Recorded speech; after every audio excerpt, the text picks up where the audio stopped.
नमस्कार दोस्तों, स्वागत है आपका हमारे चैनल पर। हमारी जो टेंथ की 11th क्लास है, इससे पहले हम जो है बिल्कुल सबसे पहले जो यहाँ पे टेंस के कितने प्रकार होते हैं, उसके बाद प्रेजेंट सिंपल के बारे में 3 रूल पढ़े थे, जिसमें जो पहले में स्ट्रक्चर, उसके बाद सेकंड वाले में हमने जो एडवर्ब्स और थर्ड वाले में जो है प्रेजेंट सिंपल के रूल पढ़े थे। उसके बाद ऐसे ही हमने दोस्तों कंटिन्यूस में किया था और ऐसे ही हमने जो है प्रेजेंट परफेक्ट में किया था।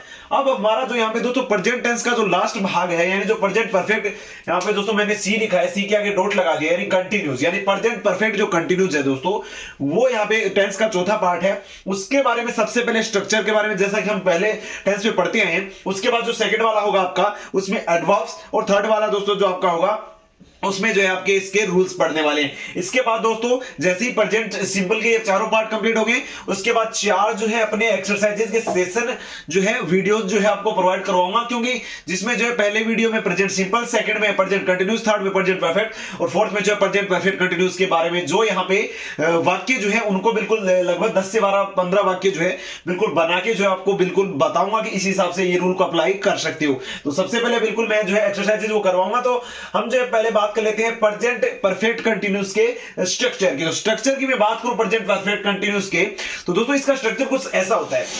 सबसे पहले सब्जेक्ट आ जाएगा, इसमें थोड़ा सा आपको ध्यान रखना है कि वहां जो है हैज बीन और वहां जो है प्रेजेंट परफेक्ट के अंदर हैज और हैव है, इसके अंदर होगा हैज बीन और हैव बीन। अब आपको ये चीज बिल्कुल आपको दिमाग लगाना है कि जैसे आप प्रेजेंट परफेक्ट में हैज जो है एक वचन के लिए यूज करते हो और यहाँ पे हैव जो है बहुवचन के लिए यूज करते हो, वही इसमें है हैज बीन एक वचन के लिए होगा, हैव बीन बहुवचन के लिए होगा। हैज बीन का मीन्स है एक वचन के लिए, जैसे ही, सी, इट, किसी के नाम के लिए, और हैव बीन का अर्थ है जैसे यू, वी, दे, आई के लिए। तो ये जो है बहुवचन के लिए हैव बीन का प्रयोग सब्जेक्ट के अनुसार आपको लगाना होगा, और एक वचन के लिए जो है सिंगुलर के लिए जो है हैज बीन का प्रयोग किया जाएगा। इसके बाद आपको वर्ब की फर्स्ट फॉर्म यहां पे लगानी है।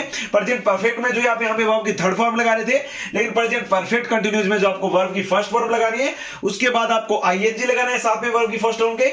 उसके बाद आपको स्ट्रक्चर में जो है सिंस या फॉर, ये बिल्कुल यहां पे जो इसमें जो है आपको प्रेजेंट परफेक्ट कंटीन्यूअस में चेंज जो है बस इतना है कि सिंस और फॉर को अगर आपका पता नहीं, आपको जैसे सिंस और फॉर का पता नहीं है, तो आपका जो पूरा वाक्य है अगर आप बना रहे हो तो बिल्कुल गलत हो जाएगा। इसके बाद ऑब्जेक्ट आएगा। तो सिंस फॉर कहां कैसे लगते हैं, सिंस फॉर मैं बताऊंगा आपको जब प्रेजेंट परफेक्ट कंटीन्यूअस की अपनी जो सेकंड क्लास होगी, यानी जिसमें एडवर्ब्स के बारे में बताऊंगा, एज ए एडवर्ब्स के रूप में जो है सिंस और फॉर का मैं बताने वाला हूं कि सिंस और फॉर कहां का यूज करते हैं। तो सबसे पहले मैं बिल्कुल एज ए मैं अगर बताना चाहूं जो महत्वपूर्ण चीज सिंस और फॉर के बारे में, तो सिंस जो है निश्चित समय के लिए होता है। जैसे ये वाक्य आप देख रहे होंगे, she has been reading since, she has been reading a novel since morning, यानी वह जो है सुबह से नोवेल पढ़ रही है, वह सुबह से नोवेल पढ़ रही है। से यहां पे सिंस, अब आप बोलोगे सर फॉर भी तो आ सकता था मॉर्निंग के साथ, तो जो मॉर्निंग हो गया, इवनिंग हो गया, जो निश्चित समय होता है, इसके लिए हमेशा सिंस का प्रयोग किया जाता है। अनिश्चित समय के लिए यहां पे अगर मतलब अगर निश्चित समय ना दिया हो तो यहां पे जो आप फॉर लगा सकते हो। तो ये सिंपल ही है, और मैं सिंस और फॉर का रूल आपको अच्छे से समझाने भी वाला हूं, तो तब जो है आपको बिल्कुल अच्छे से समझ में आएगा। तो जो आप जो सिंपली इस चीज को समझिए, सबसे पहले आपको सब्जेक्ट लगाना होगा। उसके बाद जैसे यहां पे सी है तो एक वचन सब्जेक्ट है, इसलिए आपको जो है हैज बीन लगाना है। अगर यहां पे ऑब्जेक्ट सब्जेक्ट अगर यहां पे बहुवचन हो तो आपको जो है यहां पे हैव बीन लगाना है। तो सी हैज बीन हो गया, उसके बाद वर्ब की first form plus ING use हो गया, उसके बाद ऑब्जेक्ट लगाया, उसके बाद सॉरी यहां पे थोड़ा सा आपको यहां पे जो है ये चीजें देखने को मिल सकती है कई बार, हालांकि जो स्ट्रक्चर रहता है वो इसी प्रकार से रहता है, लेकिन ये गलत नहीं होगा। अब आप इसमें देखोगे तो फ्रेंड्स यहां पे जो है अपनी जो क्लास नंबर 11 चल रही है, उसमें जो है हम यहां पे अफर्मेटिव का बिल्कुल यहां पे दोस्तों मैं समझा चुका हूं आपको।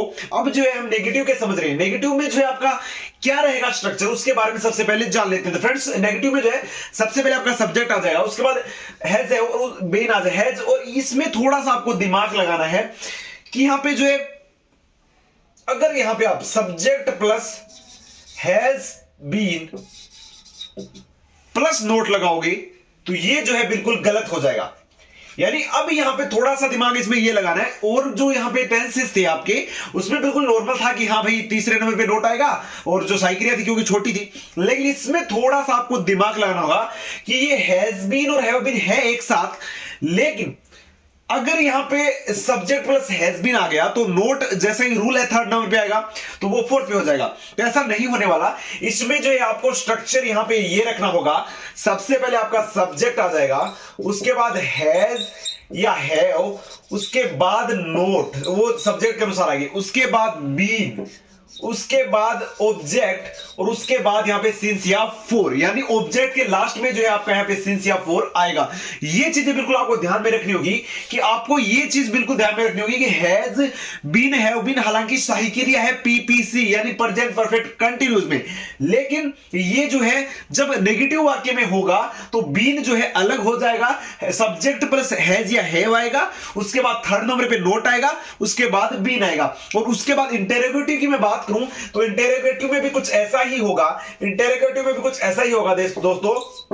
इंटेरोगेटिव की मैं बात करूं तो सबसे पहले आपका हैज या हैव आएगा, उसके बाद आपको सब्जेक्ट देखने को मिलेगा, उसके बाद आपका यहां पे बीन आएगा, उसके बाद यहां पे जो है आपको वर्ब की फर्स्ट फॉर्म, उसके प्लस आईएनजी, उसके बाद ऑब्जेक्ट और उसके बाद सिंस या फोर आपको देखने को मिलेगा। यानी इसमें भी आपको जो है ऐसा नहीं कि हैज बीन पहले आ गया उसके बाद सब्जेक्ट आएगा, यानी हैज अलग हो गया, सब्जेक्ट अलग, बीन अलग।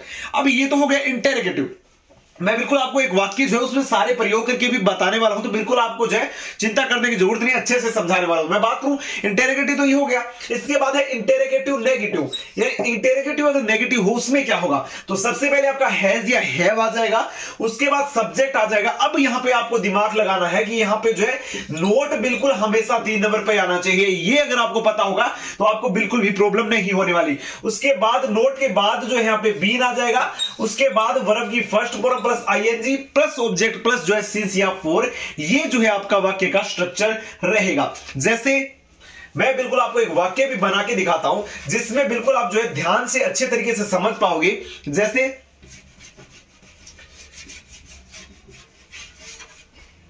ये हो गया, she has been reading a novel since morning.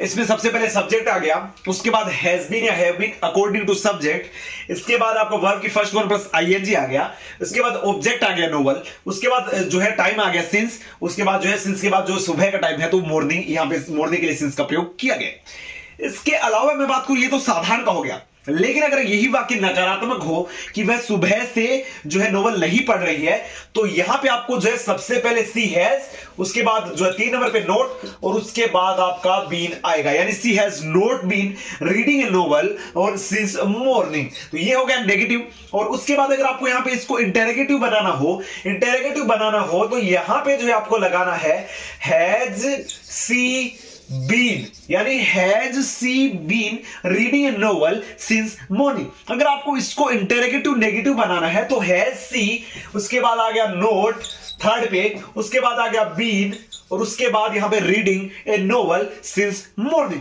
तो ये जो है आपके यहां पे चारों वाक्य का जो स्ट्रक्चर रहने वाला है। तो बिल्कुल प्रेजेंट परफेक्ट कंटीन्यूअस में आपको इन बातों का ध्यान रखना है कि नेगेटिव इंटेरोगेटिव और इंटेरोगेटिव जो नेगेटिव है उसमें आप कैसे कर पाओगे, इन चीजों का बिल्कुल आपको ध्यान जो है बेसिक से होना चाहिए। तो फ्रेंड्स, प्रेजेंट परफेक्ट जो कंटीन्यूअस है पीपीसी, इसमें मैंने आपको 4 स्ट्रक्चर बताए हैं चारों वाक्यों के, बिल्कुल आपको जो है उस हिसाब से करना है। इसके बाद जो है कि प्रेजेंट परफेक्ट कंटीन्यूअस को पहचाने कैसे, ये कैसे पहचाने, पहले तो से रहा है से रही है उनसे पहचान लेते थे, लेकिन अब कैसे पहचाने, तो उनके लिए आपको एडवर्ब्स का ध्यान होना चाहिए। तो एडवर्ब्स जो है मैं अगली क्लास में बताऊंगा आपको, साथ में सिंस और फोर का क्या रूल है बिल्कुल अच्छे से समझाने वाला हूं। उम्मीद करता हूं आज का सेशन, आज का वीडियो आपको पसंद आया, अच्छा लगा। अगर आज का सेशन, आज का वीडियो आपको पसंद आए, वीडियो को लाइक करें, शेयर करें और चैनल को सब्सक्राइब करना ना भूलें। अगले वीडियो फिर मिलते हैं। जय भारत, जय हिंद।